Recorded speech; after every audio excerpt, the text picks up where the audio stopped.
I want to start with a question I never thought I'd ask out loud. What happens when the people who are supposed to believe in you the most decide you're not worth the cost? 2 weeks ago, I stood behind a podium on a graduation stage in front of thousands of people, wearing honors cords I paid for with years of exhaustion, while my parents sat in the front row applauding for someone else. They didn't know I was there for me. They didn't know I was the one about to speak. They didn't know that the daughter they once dismissed as a bad bet was about to tell a story that would change how they saw everything.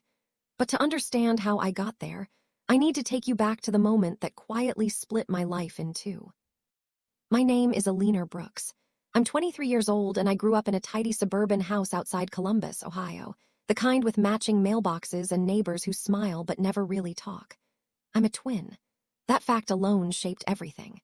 My sister, Madeline, came into the world 3 minutes before me, and from that point on, it was like the universe decided she would always be first. First steps, first words, first trophies, first praise.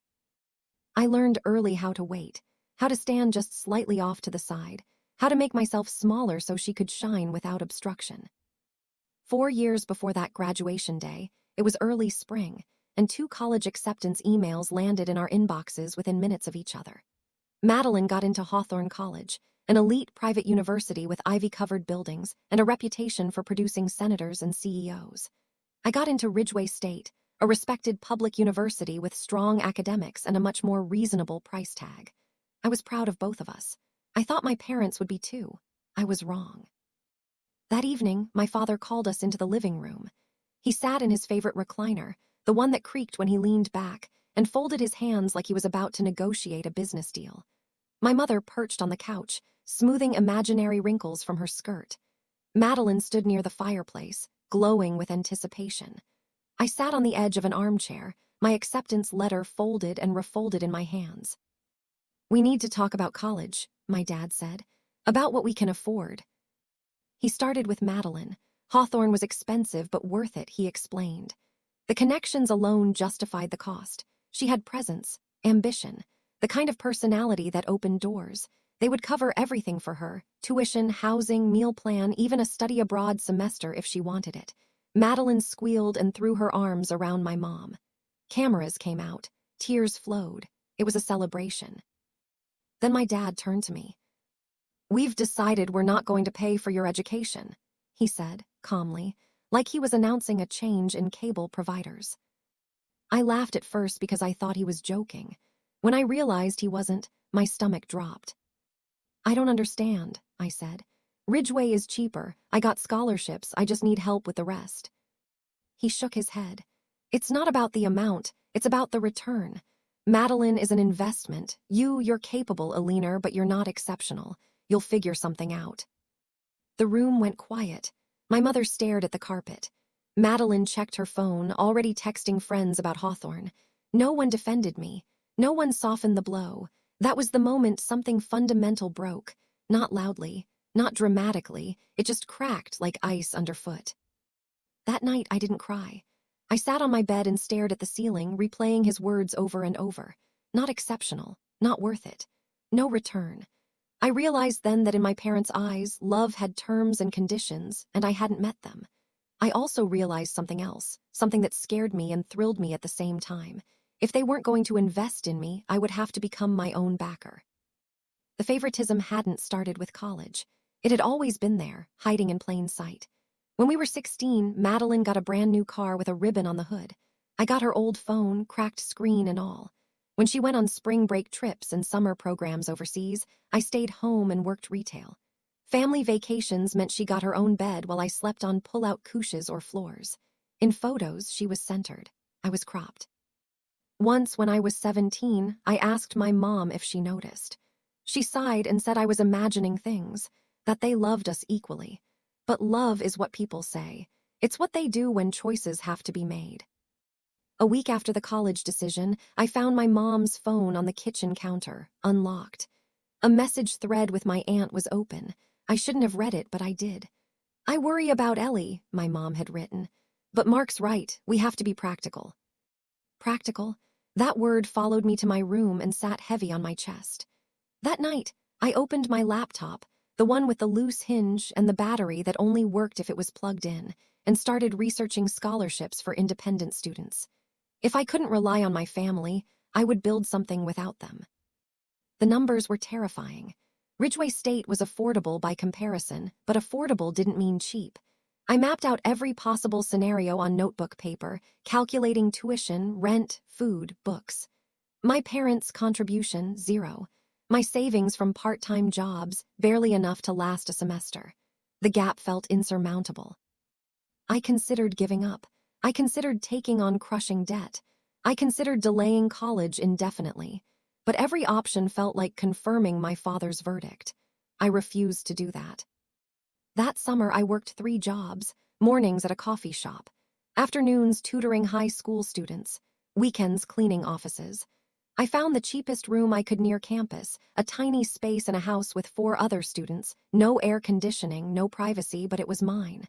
I planned my days down to the minute. Sleep became optional. Determination did not. While Madeline posted photos from beach trips and campus tour, I packed thrift store dishes into cardboard boxes and told myself this was temporary. Every night before bed, I whispered the same sentence. This is what freedom costs. Freshman year was brutal. I missed parties, skipped social events, lived on instant noodles and borrowed textbooks from the library. I watched other students complain about workload while I juggled classes and jobs and exhaustion. Sometimes I felt invisible. Other times, I felt sharpened by the struggle. Thanksgiving came and I couldn't afford to go home. I called anyway. My mom sounded distracted. My dad didn't come to the phone. In the background, I could hear laughter, clinking dishes, Madeline telling a story. After we hung up, I opened social media and saw a photo of them around the table. 3 place settings, no space for me. Something inside me went quiet that night. The longing faded, replaced by resolve.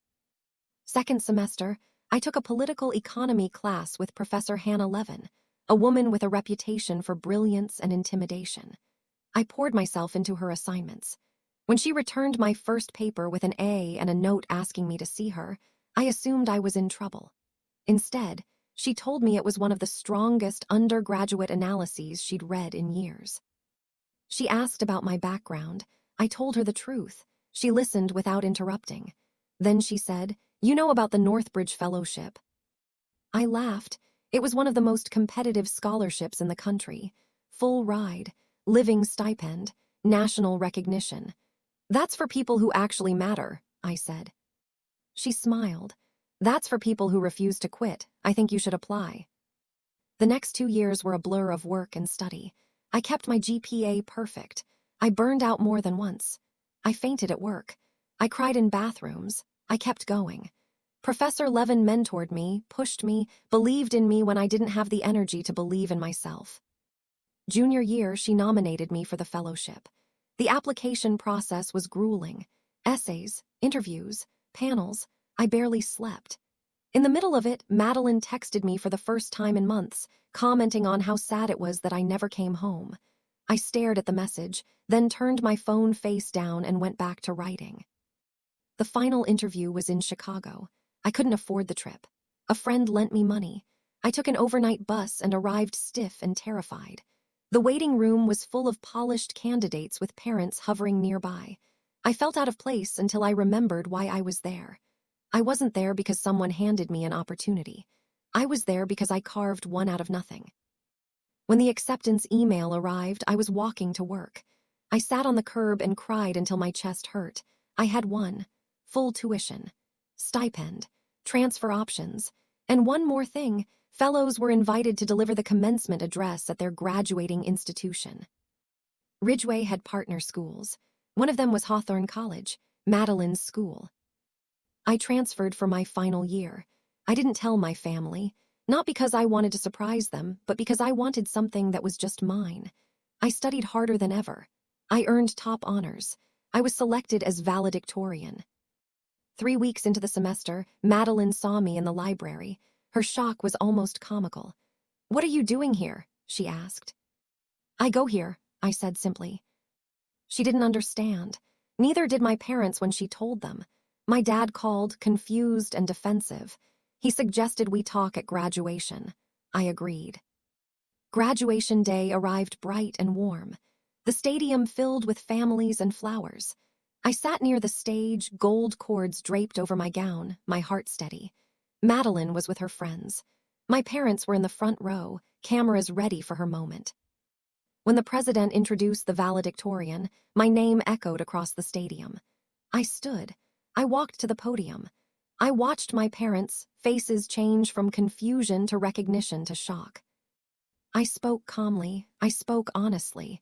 I talked about being underestimated, about building yourself when no one else will. I didn't accuse. I didn't name them. I didn't need to. The truth carried itself. When I finished, the applause was overwhelming.